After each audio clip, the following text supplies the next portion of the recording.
Please welcome. Chạy ngồi channel nhưng mà em thought video sum mua cho nên chúng biết đặt ha sum hoa cung ở Campuchia. Ladies and gentlemen, please welcome to Cambodia.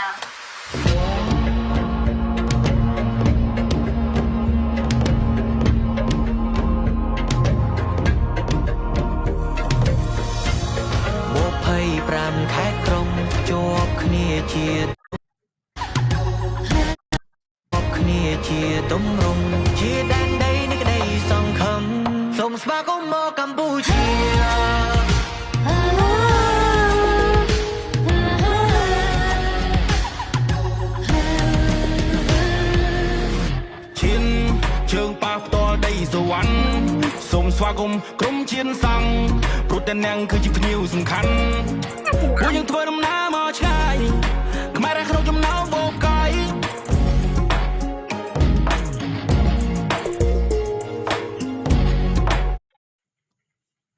Chưa lắm.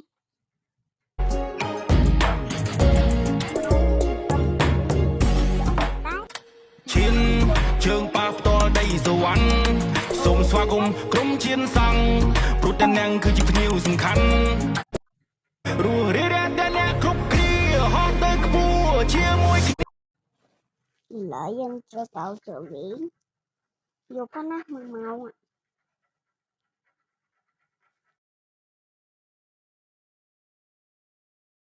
Màu á.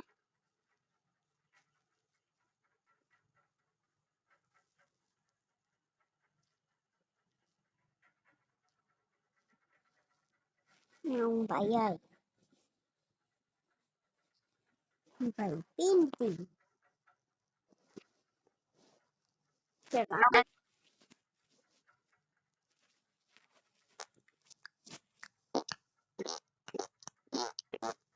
Nhưng mà khi lương nó là mình mập thì mình tèm á. Và nó không là cứ ngọt nó thích.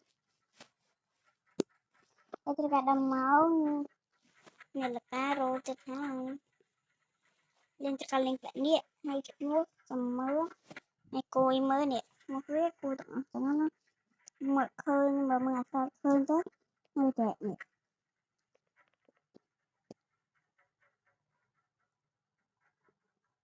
nhưng mà ní cái kia là mai cua hay mớ mưa lửa thì có lại nó cái nào bắt đầu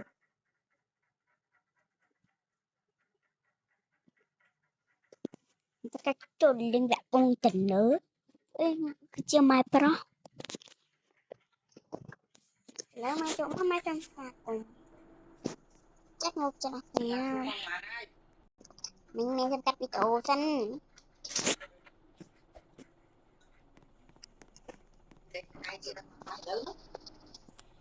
lại con xong bắt vịt xong bắt sầm liềnฉันน่ะมันจะเป็นเกี่ยวให้นะทำมาเห็นออฟเลนติก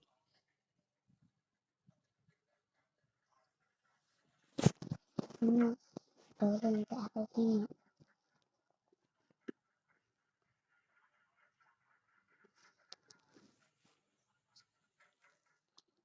แป้งมา